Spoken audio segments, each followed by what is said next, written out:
Let us now see how to construct a KD tree. Note that the KD tree that we are going to construct is a balanced KD tree.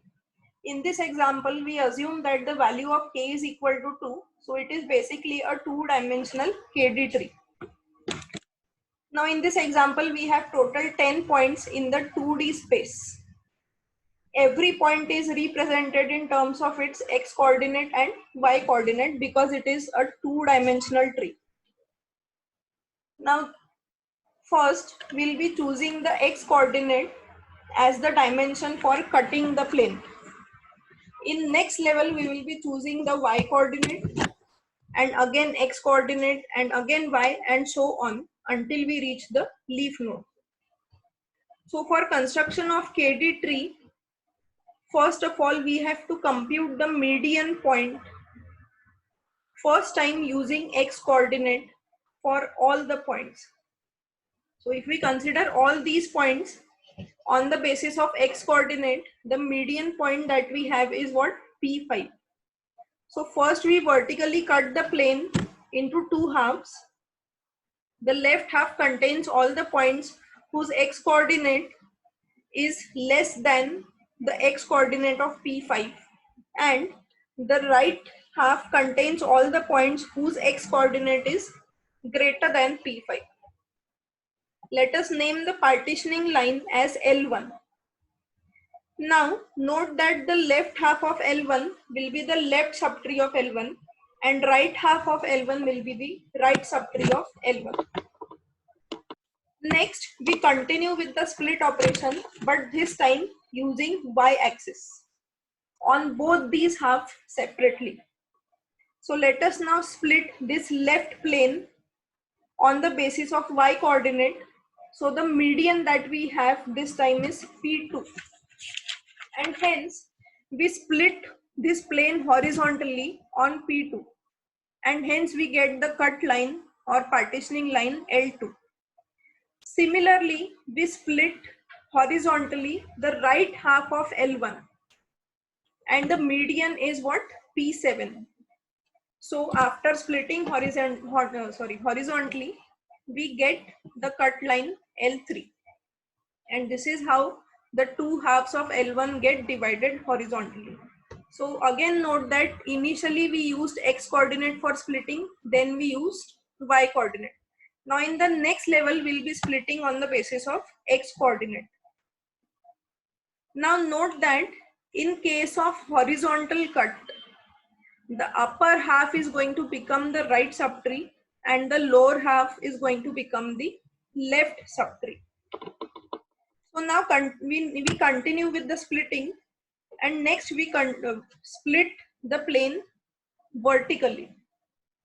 So next we vertically divide the lower half of L2. The median this time we have is P2.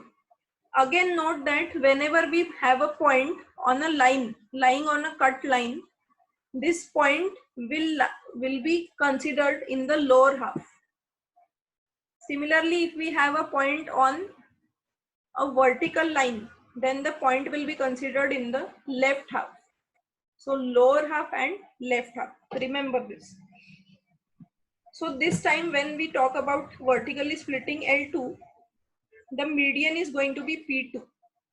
And hence after splitting vertically using P2, we get the line L4. Similarly, we vertically divide the upper part of L2 also. And this time the median is going to be P4. So we get L5. Similarly, you can see the changes or additions that take place in the KD tree. Now whatever we did for L2, same thing we have to do for L3. So first we split vertically the lower part of L3, and here the median that we have is, so again we are having 3 points P7, P6 and P8. On the basis of x coordinate, the median that we have is P6. So after splitting we get L6. Similarly, in the upper half of L3 we have 2 points P9 and P10. So the median that we have is P9, and hence we split vertically on P9 and we get the line L7. Now next we'll be splitting horizontally on the L4. So L4 we will be horizontally splitting its left half and right half. Left of L4 it is having 2 points P2 and P1, and P1 is the median this time. So we split horizontally on P1 yielding L8. Now we split the right half of L4. Now if you observe carefully, in this right half of L4 we are having only one point, that is P3. So it is directly going to yield the point P3. This is the leaf node. Next we continue splitting on L5. So this is L5 and we have to split the left and right half.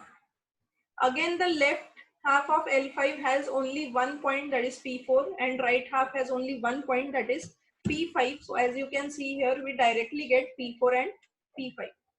Now let's try to split L6. This is the next node, L6. Again L6 left part is having 2 points P7 and P6, and the median that we have is P6. So we split horizontally and on P6, which is going to yield